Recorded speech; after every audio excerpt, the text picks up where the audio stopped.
సహవాసానికి ఎందుకు రావాలంటే మొదట ప్రభువు మొహం చూడడానికి రావాలి, తర్వాత తోటి సోదరుడి మొహం, సోదరి మొహం చూడడానికి రావాలి.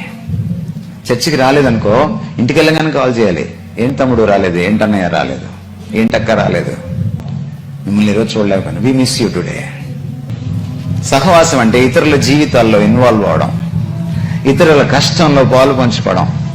నీకు 2 చొక్కాలు ఉండి పక్కనోడికి ఒక్క చొక్కా కూడా లేకపోతే ఒక చొక్కా ఇచ్చేయడం. నీ దగ్గర 2 కార్లు ఉండి పక్కనోడికి ఒక కారు కూడా లేకపోతే నా కారు వాడుకోమని చెప్పడం.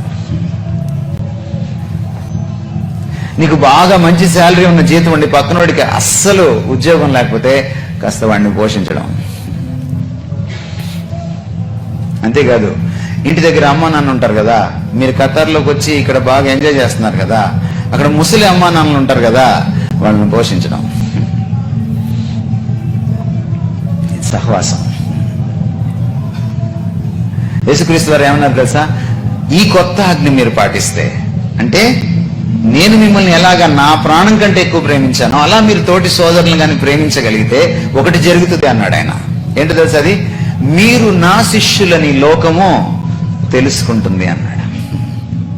మీరు క్రీస్తు సైనికులని ఎప్పుడు తెలుస్తుంది? మీరు ఒకరినొకరు ప్రేమించుకున్నప్పుడు. సైన్యంలో చేరినప్పుడు యుద్ధం ఎవరికి వారే చేస్తారా, కలిసికట్టుగా చేస్తారా?